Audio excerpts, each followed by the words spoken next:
21st Century Entrepreneurship with Martin Piskarik. Well, it's really four things that we've built as a startup. It's a methodology, which I'll talk to, called Waymaker's Leadership Curve. Because business organisation leadership is all about getting people from one point to another. Whether it be your employees and your talent, or whether it be your customers, at the end of the day, you've got to shift people. You've got to shift mindsets, you've got to shift behaviours, and you've got to shift people into a place where they want to be. So first and foremost, it's a methodology. And I'm going to come back to that because there's a really interesting story about how we took some breakthrough thinking from the military and completely rebuilt it for the organisation. Second thing is it's a software platform. And that software platform diagnoses a business, surfaces gaps in the business, and then helps those leaders and teams by asking and answering the 7 questions, which I'll come back to, plan their highest value course of action and then track their progress towards it. And so the software goes and listens and talks and gathers in data from those running the business and working in the business. We crunch all that data through our algorithm and present it back and show an organization where they are on their growth journey, where they are across different disciplines and functions across their business. So they get a holistic awareness of what's going on around the whole business, and what are the most important skills and systems that they should be investing in order to find breakthrough growth. And that's key. The third thing that Waymaker is that it's an education. It's an education platform. Waymaker Academy is bolted on and baked into the platform, so that if at any time your team or you as a coach or a consultant is working with a client and you've got to teach new things, then Waymaker Academy is an on-demand library of playbooks and content and templates and frameworks in order to help teams find that highest value course of action and deliver it. And lastly, it's an emerging, a growing community of leaders. We're still a very young startup, less than 12 months in market, but we're very excited to have partners now in Dublin, Edinburgh, London, Nottingham, the United States, Australia, New Zealand, and I have been constantly amazed how amazing this community of leaders is in their capacity to help their clients grow and deliver. So our primary customer are coaches and consultants that use our platform and our tools with their clients. And so businesses who are stuck, and that's effectively the problem we solve. Businesses who are stuck, they don't know where to go next and what to do. We arm their coaches and consultants with the methodology, the software, the toolkits to help them get unstuck. And they learn a method that is groundbreaking, world-class.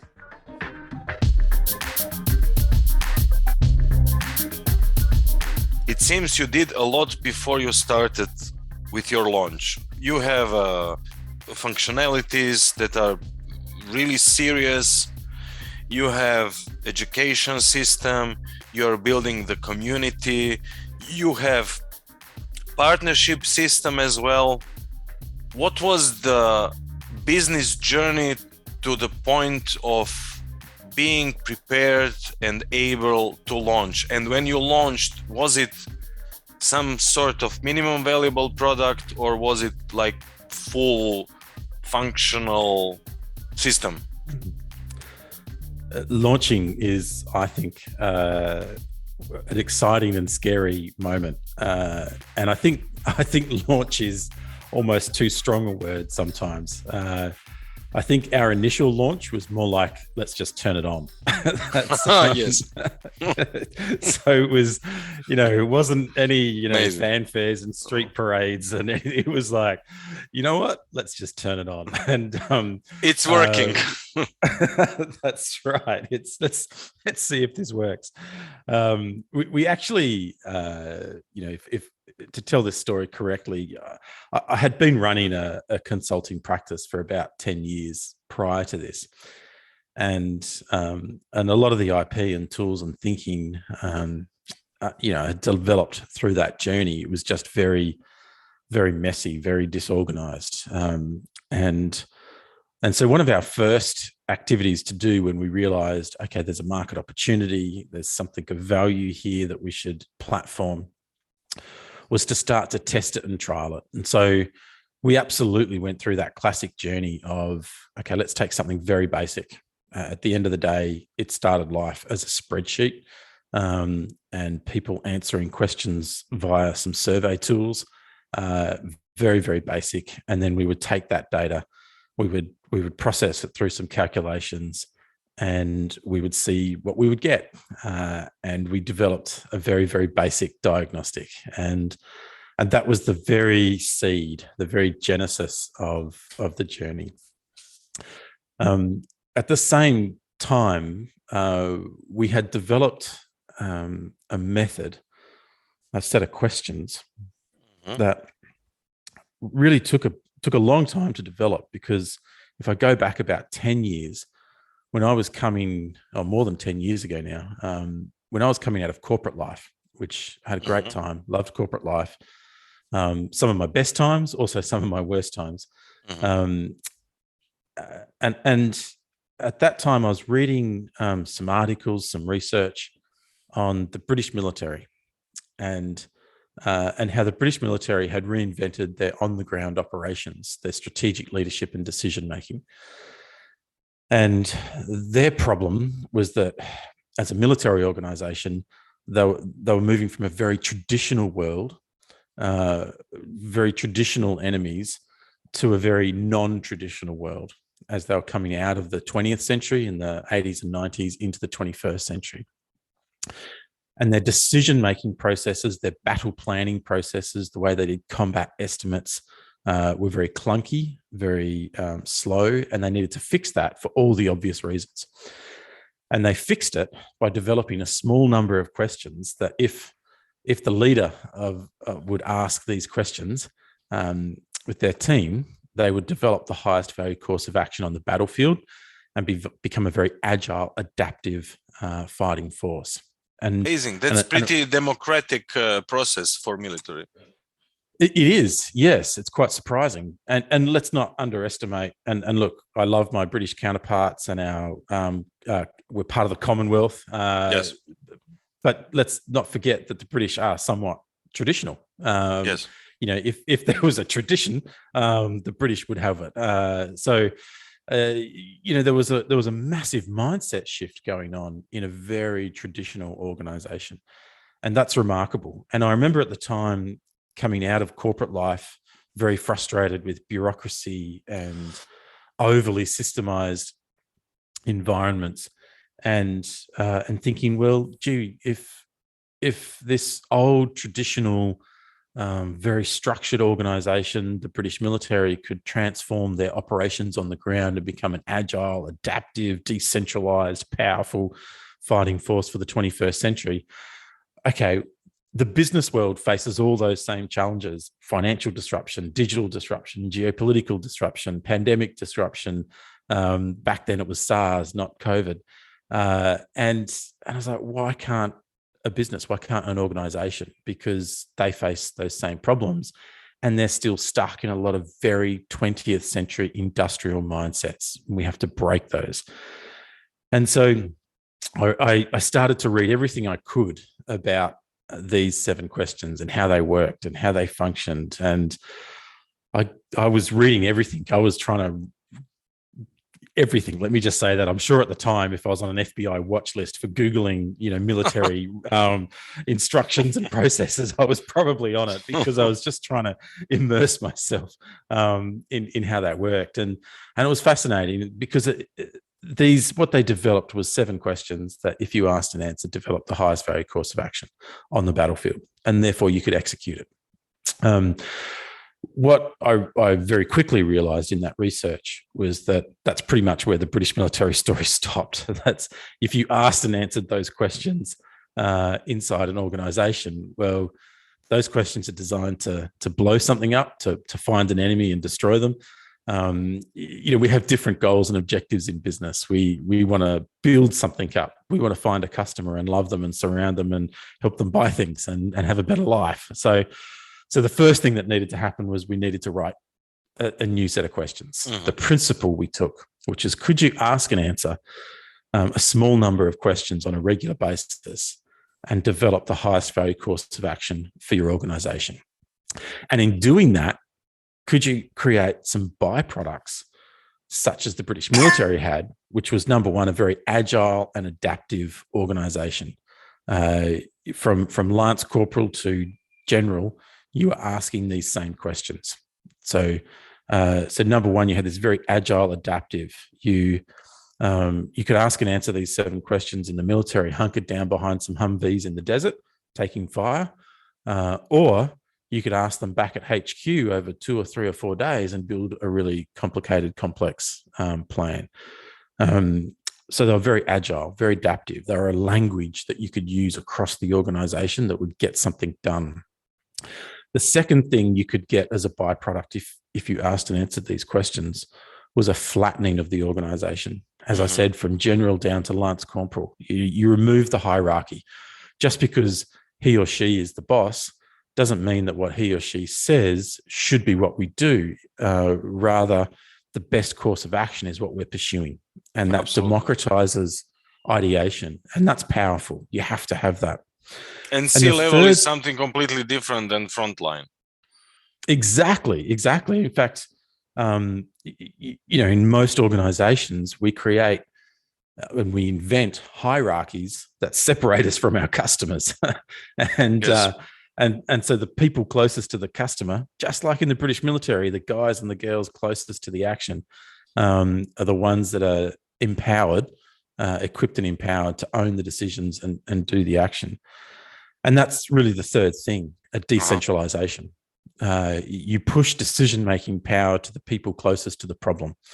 And sometimes that problem is on the front line. We'll push the decision-making to the front line. Sometimes that problem is at the top line, funding or board level. Okay, push the decision to the top. You push the decision to the people that are closest to the problem, and then you equip and empower the people that are closest to the problem with all the resources, thinking and skills and data to help answer and solve that problem. And that is great leadership. And so we thought, man, if we could figure out, something similar, if we could develop a small set of questions to do that, that would be groundbreaking. Now that was harder than we ever thought. And I have a question regarding that. Are those questions quantitative or qualitative? And how can you something that is on sometimes very abstract level put into the system and get something valuable for your decision-making process? So this is a little bit of the secret sauce here. The questions that you ask as you're developing your strategy, we call Waymakers Leadership Curve, the 7 questions. They are qualitative questions.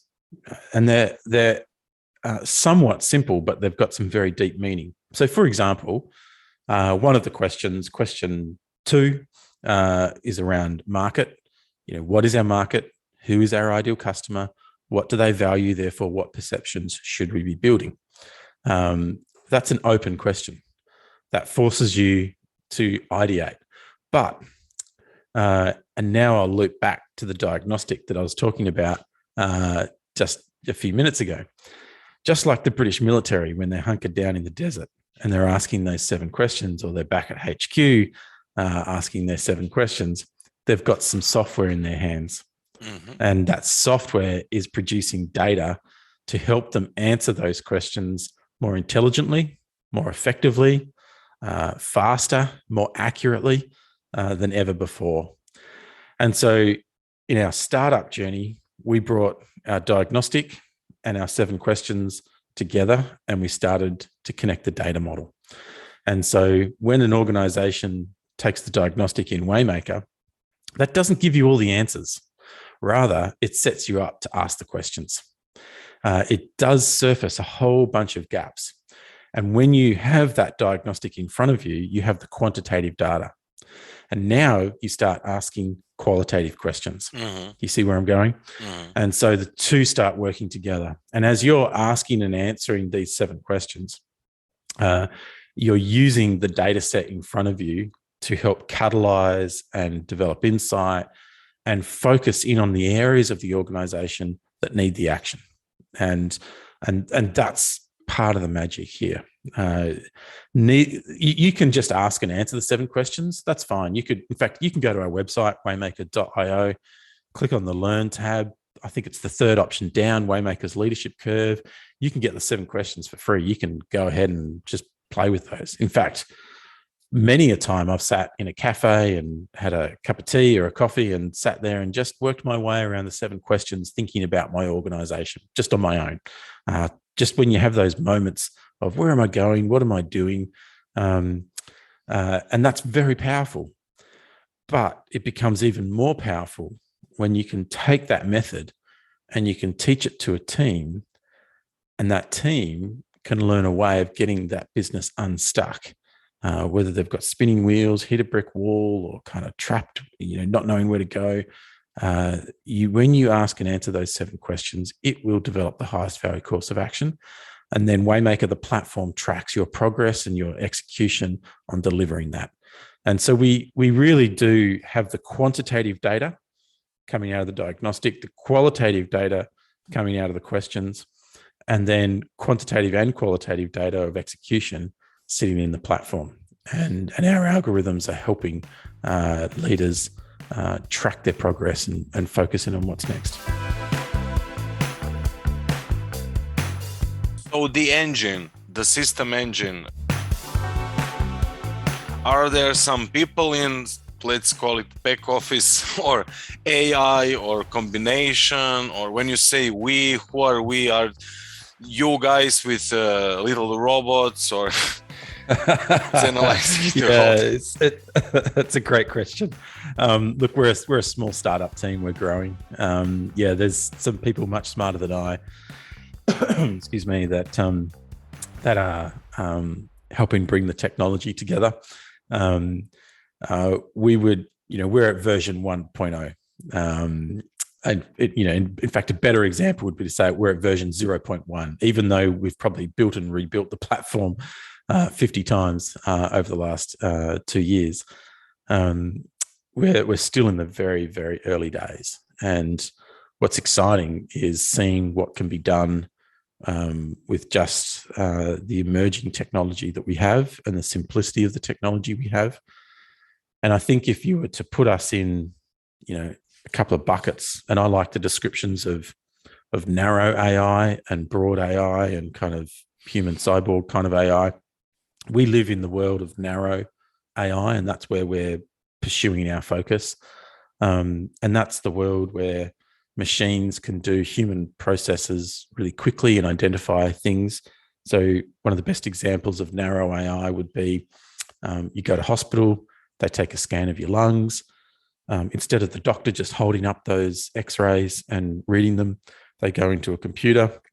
The computer reads them, and in a few seconds, there's some data and some insights telling the doctor, oh, look, we've identified this and that, and this, consider this, this, and this. And that's a really good example because that machine has read 10,000 x-rays and got smarter and smarter each time they've read an x-ray. And now that data is helping that doctor make faster, better, intelligent, more accurate decisions. And that's kind of like what we're doing. We've now analyzed thousands of organizations, and our algorithm has got smarter, and our data set has got smarter, and our curves have got smarter. And we want to enable that solely for the purpose of coaches and consultants and business leaders being able to interpret that data faster, more intelligently, more accurately. And so we're building an engine that helps them do that.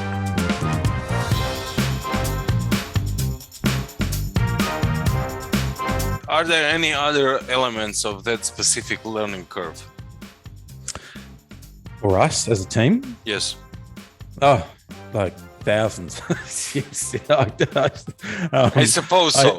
So that's the reason I'm asking. Excuse me. I think the biggest lessons. I think Start some of with the the biggest. smallest one. Yeah. Okay. Yeah.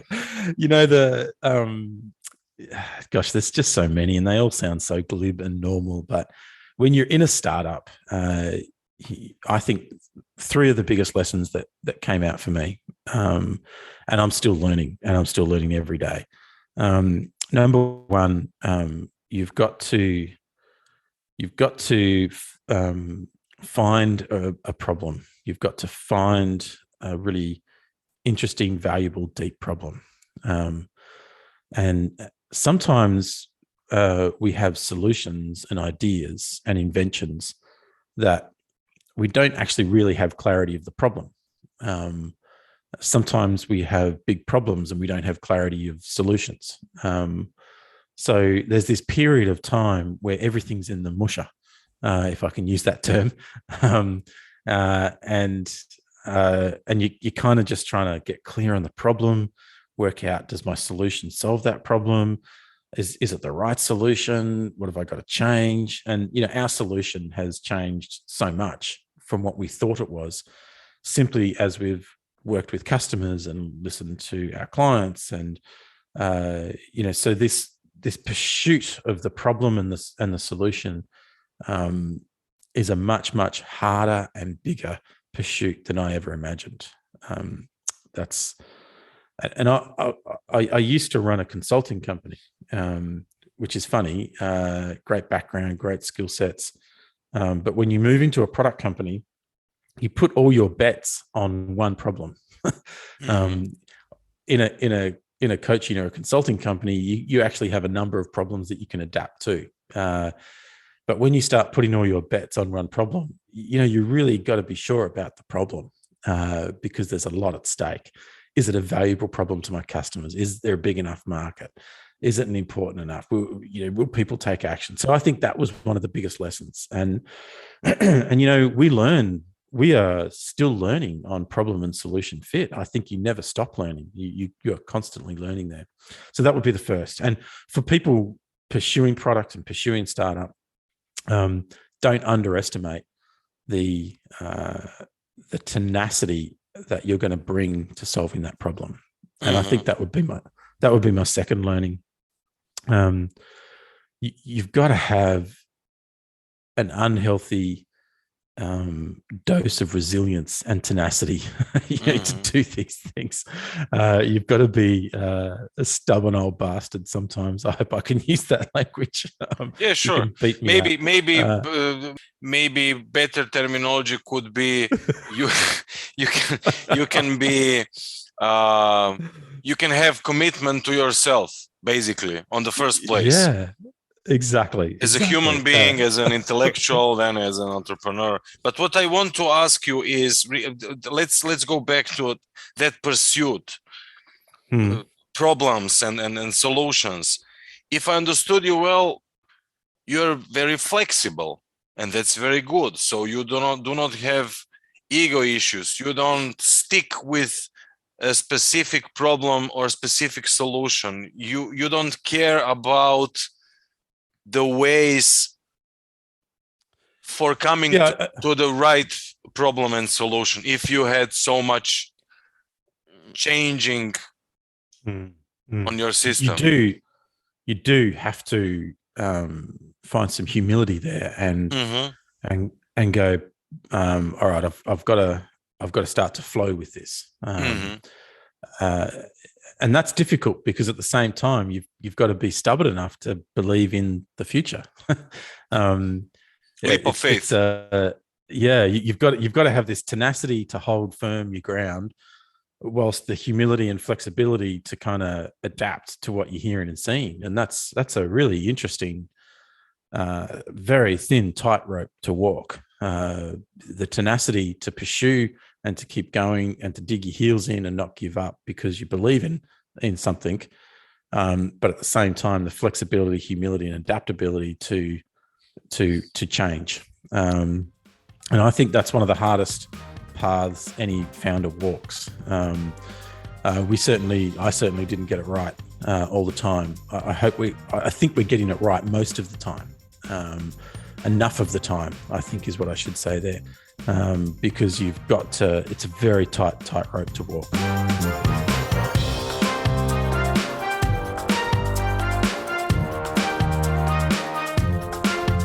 And what I do not understand in your specific niche is how you cope with cash flow, with money, with investment. Is there any are there any tips and tricks for Yeah, I mean, we were very fortunate that are in startup phase?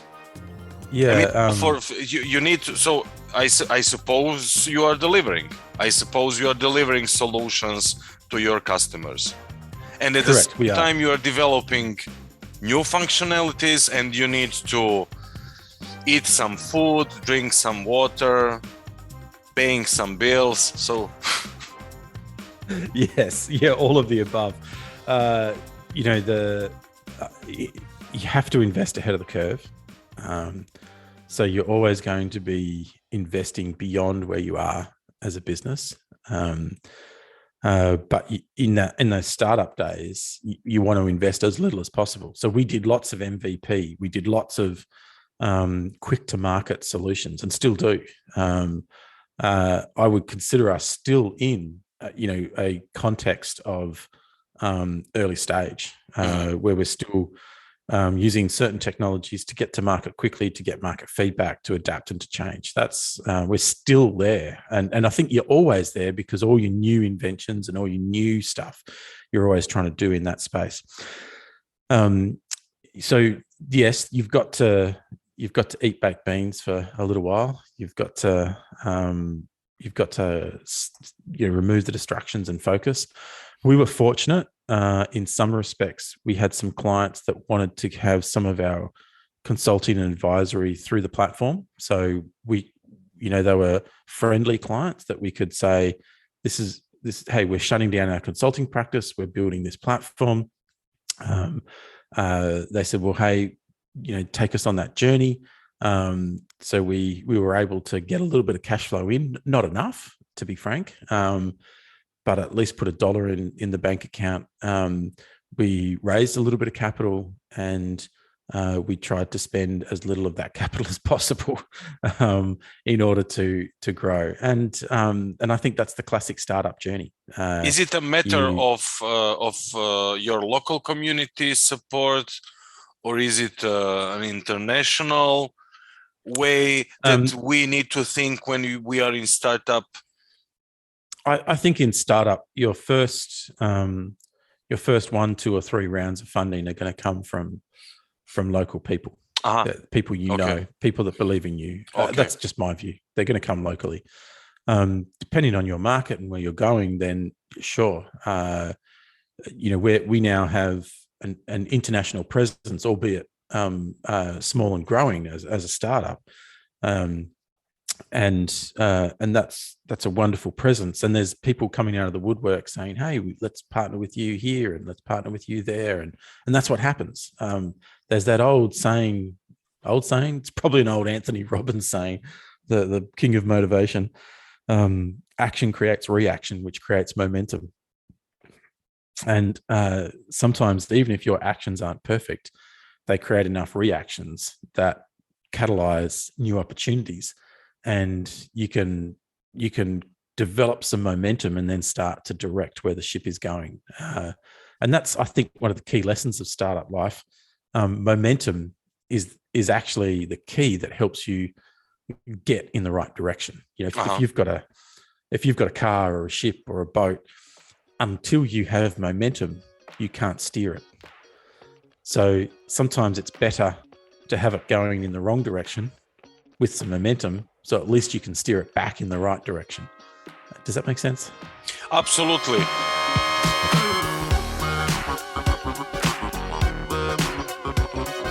One of my guests, Tanaka, he spoke about the difference between North and True North. So True North is an old way of thinking about going into a specific degree, just, true north. But then you realize it's okay being few degrees on the left or few degrees on the right. If it is still your north, then you're fine. Do you use any specific MVP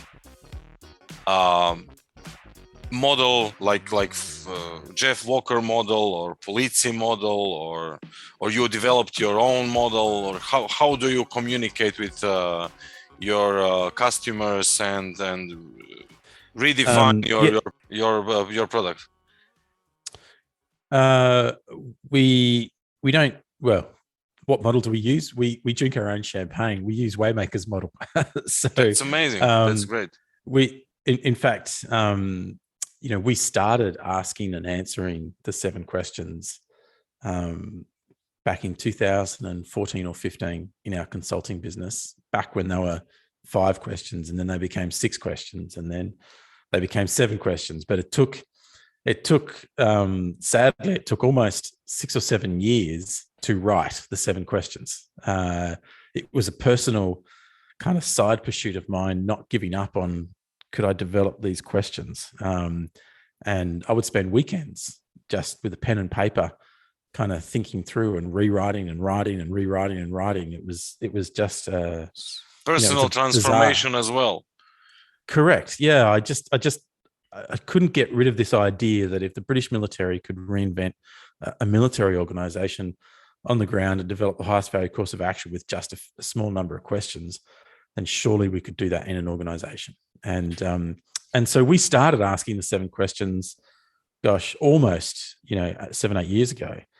And it was the process of doing that actually helped us transform out of a professional service organization into a product organization. And there was some tough moments there. There's only one staff member out of a team of 15 to 20 that has come through to the other side. We had to strip everything right back to bare bones and blank canvas and burn the boats. That old story of when I think it was when the Greeks would go and attack the Persians. They would burn the boats. You're not going home. We're going to conquer this land. We're going to burn the boats, and we burned the boat. We killed the ship that was the cash flow, which meant we had to conquer. And so that process, that methodology was powerful, and it worked. And we just knew we had to turn it into a platform to bring it alive. And so every quarter we get together, we ask and answer the 7 questions. It's become a business saving method, if I can put it like that, and a business growing method that aligns, clarifies, and focuses our team.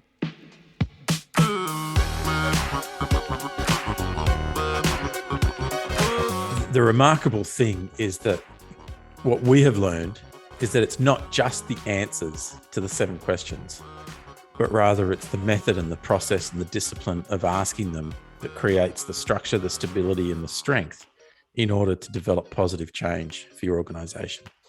And that's one of the key secrets to this process. The answers are the bonus, they're the cream. So if you want to see the 7 questions, if you want to play with the 7 questions, you can do that. Head to our website, waymaker.io.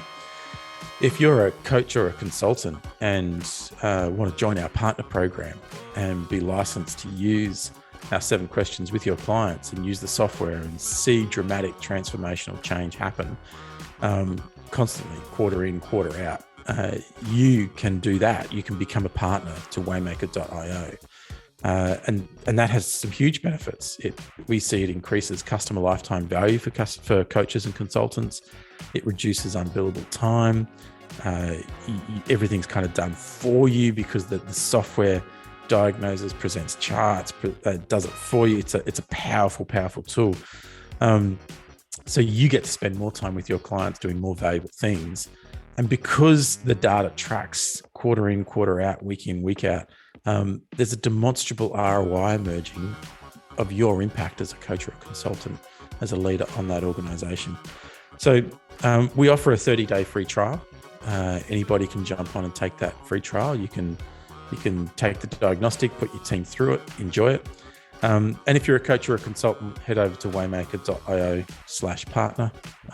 Talk to us, have a chat to us, and we would love to welcome you to our fast-growing community of strategic leaders and advisors who are delivering transformational results for businesses around the world. 21st Century Entrepreneurship with Martin Piskarik.